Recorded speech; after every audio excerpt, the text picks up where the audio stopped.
he got excited. Okay. Part one is dope, but you don't have to watch it. This one is more about self-publishing. Go. I think one of the things that I have, what I've been trying to fight, I guess, in the writing world is the idea of good writing. That's going to seem like heresy, I think, probably to a lot of the writers around me, because there's something that writing offers, or reading offers, as an antidote to like a world that sucks. I'm kind of like taking a pin and popping the balloon of people who are kind of like capital W writers, and like that's how they've been able to climb in the world and kind of like crap on others. Yeah. So anyway, I think that there's something about taking a pin and like popping the idea of what counts as good writing, because that also opens up a space for things that don't normally get to count as proper literature, proper fantasy writing. And in fact, fantasy writing's relationship to like, hoity-toity literature is exactly that too. There's so much that's possible within fantasy writing and literature that is not taken seriously by the powers that be. The literature that controls the levers of respect, even if it commands, like, let's say, bigger readerships. That same kind of attitude of like trying to pop the balloon is what I intend to do on my series of meeting debut writers, aspiring writers, and seeing their original content. What is it they're offering that is different and not conventional from what I'm used to?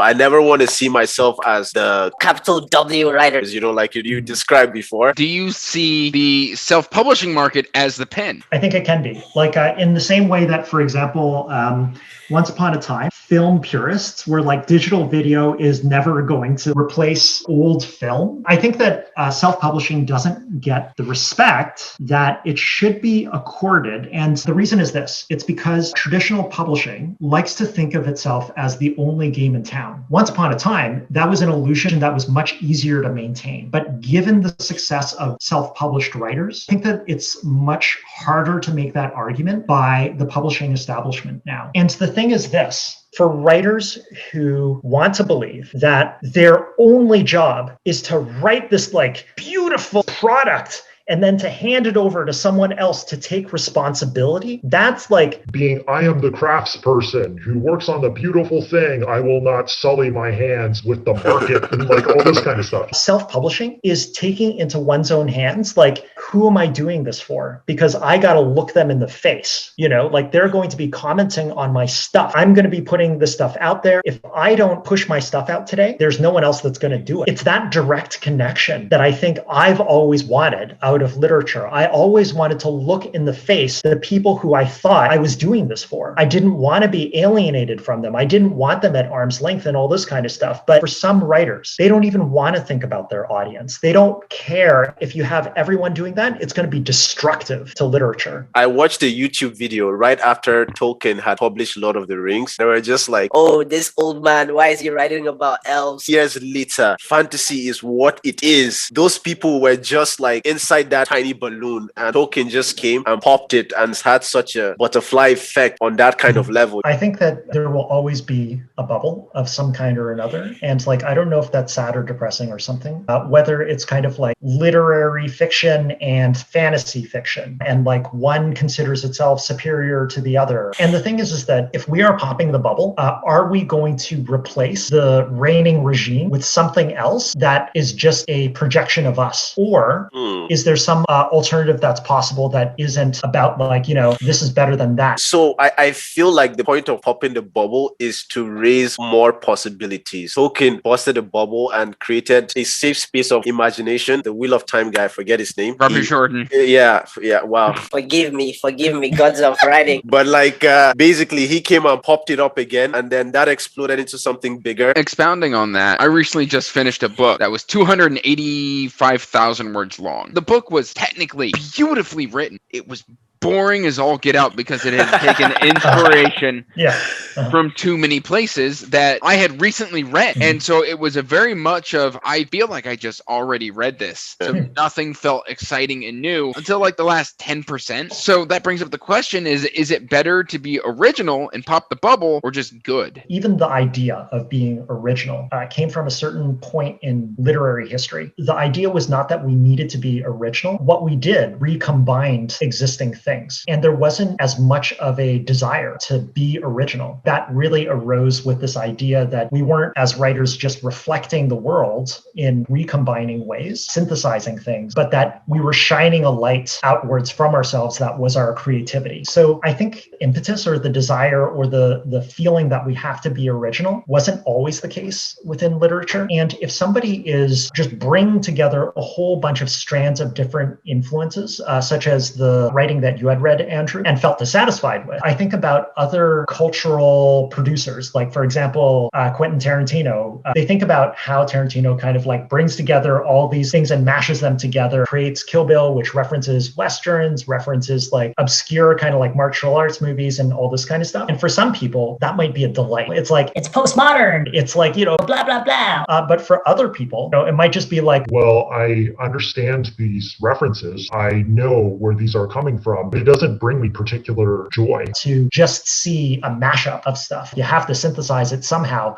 How are you going to creatively reimagine all these influences? Is it going to be in an interesting way? Is it going to be in a non-interesting way? It's like, that's going to have a different effect on different readers who either appreciate that or they're looking for something different from all the other stuff that's out there. At this point, nothing is original. It's a testament to the skill of the writer as to how he interprets his inspirations. The more you write, the creator in you starts carving out something that's different from everything else. I think it was Bruce Lee. Learn everywhere and then make it your own. There are two things. You're either aware of what inspired you or you're not. And I feel like it's better to be aware so that you can separate yourself from it. I would like to know, what book was it that you read? It was Empire of Silence. It's like Name of the Wind in Space. The point I'm going to make here is that even books like that have a place. So me, for instance, when I read Eragon, it was one of the first fantasy books I had ever read. A lot of readers discount Eragon. It's like, oh, Aragon is derivative of this, and he just like plagiarized this. And after reading those books that they said it plagiarized from, I can 100% see it. I can't even argue with it. But me being a 12-year-old, I don't know anything about fantasy. I read Eragon. And it was amazing. I was like, what is this? I was like, what this is, The new generation of writers, like 20 years from now, what is going to get them into fantasy? It wouldn't matter if the first book they read that was the original idea or an idea that was derivative. See, I was given The Hobbit at 11. So, in order to pop a bubble, a book has to be legible. So, from a self-published perspective, what is the importance of a good editor in order to make sure that your work is taken seriously? The question of an editor within self-publishing is interestingly different from the question of an editor when it comes to like traditional publishing. With an editor within traditional publishing, they can act as a gatekeeper. If someone is an editor and you're self-publishing, then that person becomes less of a gatekeeper and more of an advisor. You can pick someone whom you trust and who you know is going to lead you to where it is that, let's say, you think the work is going to go. So there's something really interesting there where like people could choose to have an editor or they could choose not to have an editor. And if they choose to have an editor, why are they choosing to have an editor? Like, I think that that's a very interesting question for the author to answer. For me, I'm not firm on, okay, I'm going to self-publish or I'm going to go through a traditional publishing. It depends on the timing for me. I'm going to get my book out there. Like with writing, I don't have a plan B, man. It's writer or bust, You do have a plan B. You're a YouTuber. Well, yeah, I'm a YouTuber. I guess. But like with write, like what my passion is and what I dream of and what I want out of life, For me, it depends. Like I will not be said no to. That's just it. If I get to a point, put my work out there and I don't like the energy I'm getting from traditional publishing, I will self-publish. For me, it's just like, are you with me or are you against me? That's what I love about the idea of self-publishing. We are in a time where it's not, if these guys don't like your stuff, you're not going to be able to feed yourself, we pay the bills, I'll say something about my personal experience of what it's like editing your work. I was going to get to that. Go ahead. Just real quick, right? Like, like feel free to blast me on my own channel. Like, awesome. Go right away. Like, feel free, but like, Like, yeah. Right to his Awesome, face. awesome. Yeah, totally. Like right now. Meet him in the eyes. Go for it. Go for it. Go for it. This is what it feels like. It feels like I'm a diviner. You know, I've got this dowsing rod and I'm trying to find my way in the right direction. I don't know in advance where it is that I think it should go, or necessarily even what the work itself is telling me. I am trying to find out by feeling my way through it in a lot of ways intuitively, but it's always going to be a question mark. Like when I encounter a new writer, the wrong way to think about an editor is to look for someone who has the answers. And I think that sometimes writers will turn to editors for that. Do this, don't do that, before they've ever actually read the writing. And that's like the part that's maybe like most tragic. That's the reason why it's so important to have not just some sort of big name person to edit your work, but it's someone who you can trust. And there's so much that's in that. You've got the sense that they are intuiting where the work wants to go, and not even necessarily like where the author wants it to go, but where it wants to go. That to me is what the best editors do. I 100% agree with you. I know a couple of other people that I've shown my work to before, and the response they gave me, it sounded like they were trying to steer me in a certain direction. I'm not about that, you know, I'm about busting bubbles. If I could have someone like Andrew, for instance, read my book and say it's dope, that's it, man. Like, I've made it in life. I'll thank my mom, I'll thank my dad, you know. If we view creative writing as almost a living thing separate from, say, the writer themselves, but if we view it as a living entity,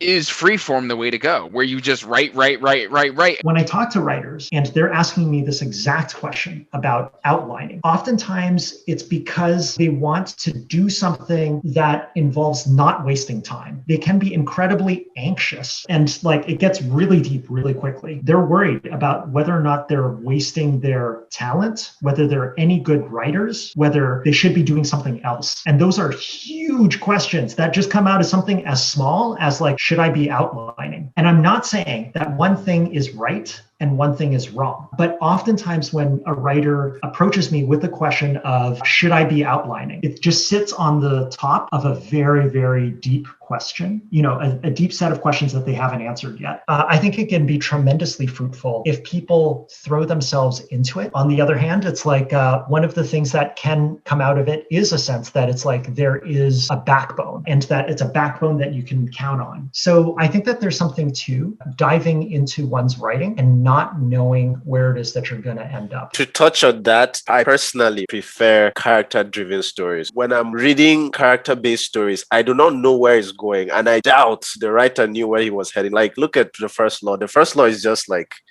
you know, the end of the last book proves he didn't know where he was going. Exactly, Anyway. but it was so enjoyable to read. However, having said that, I've seen people that write plot-based stories and they pull it off brilliantly because they are still able to mask the direction that the story is going. Yeah, I can agree with that. Although I like to guess just to see. I like to guess, and that's the thing with character-based stories. And there's also like a parallel I draw. Like that is how we experience reality, like in real life too. We don't know where this is all going. Like think of who you were 5 years ago. Did you know where you were heading now? Doesn't everybody have a 5-year plan? No. This would be a good time to go to the quick-fire questions. Yes. Let's do it. Back and forth, real quick, and Ray, try and answer like as fast as possible. I'll start. What are the merits of short story versus novelette versus novella? They blend into each other. You can do one and they're not completely separable. Who is the most overrated writer that is famous? Oh my gosh, Margaret Atwood. What do you love about creative writing? That it is the lens through which I view everything. Character-based or plot-based stories? Character-based. Suggestions for exploring an idea. Oh my gosh, dive right in. Favorite fantasy writer of all time? Oh my god, the Dragonlance novels? Yes! Wow. They're really Awesome. quick. The first 3 are the best. I had such a fun time. I had to reach back into my mind. It's been a while. I hope you guys have a wonderful day. And I would sign off with stay magical. Yes. Stay magical. Awesome. I am still waiting for feedback on my prologue. You heard Epictalez. Check out Cradle of Chaos. Link is down in the description. Check me out on my Discord. Let me know exactly what you think. Like, comment, subscribe, and peace. Do it! Just